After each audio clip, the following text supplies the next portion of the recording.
Imagine a country where the lifeblood of its war machine is being systematically drained, leaving its military and economy on the brink of collapse.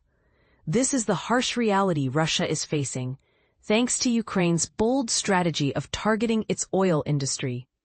But here's where it gets interesting. Ukrainian economist Vladislav Inozemtsev believes that Kyiv's precision strikes on Russian oil refineries and petrochemical plants are the most efficient thing Ukraine can do to cripple Russia's war efforts.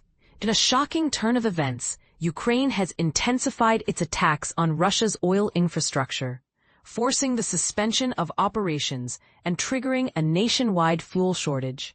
The impact is staggering. Ukrainian attacks have shut down facilities accounting for at least 17% of Russia's oil processing capacity, or 1.1 million barrels per day. This is not just a minor setback for Russia, it's a crippling blow to its war machine. The Russian government relies heavily on oil and gas revenue, which constitutes about one-third of its federal budget. By targeting Moscow's oil infrastructure, Ukraine is effectively cutting off the financial lifeline that fuels Russia's war efforts.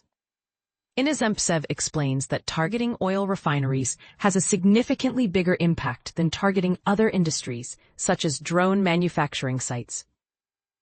The reason is simple. Oil refining equipment is costly and almost irreplaceable, given the significant Western sanctions imposed on Moscow.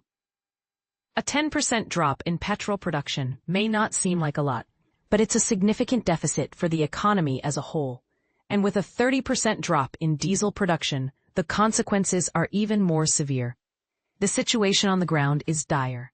Gas stations have run dry in many regions, with motorists waiting in long lines and officials resorting to rationing or cutting off sales altogether. The shortage has also spread to central regions of Russia, with fuel prices hitting record highs. But here's the question. Can Moscow fix this problem? Russia remains the world's second-largest oil exporter, but a seasonal rise in demand and sustained Ukrainian drone strikes have caused major trouble for its oil industry.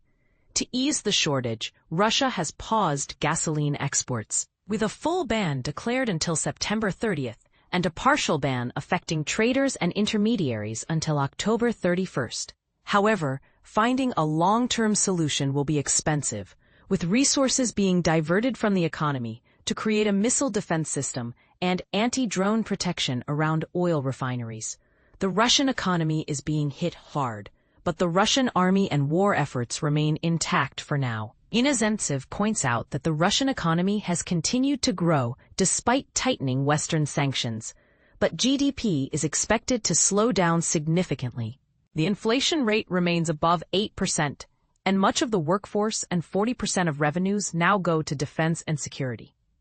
Putin wants to press on, convinced that the West and Ukraine will collapse in a year or two. But the reality is that Ukrainian strikes on the Russian oil industry are having a profound effect, causing discontent among the population and requiring constant resource transfers from region to region.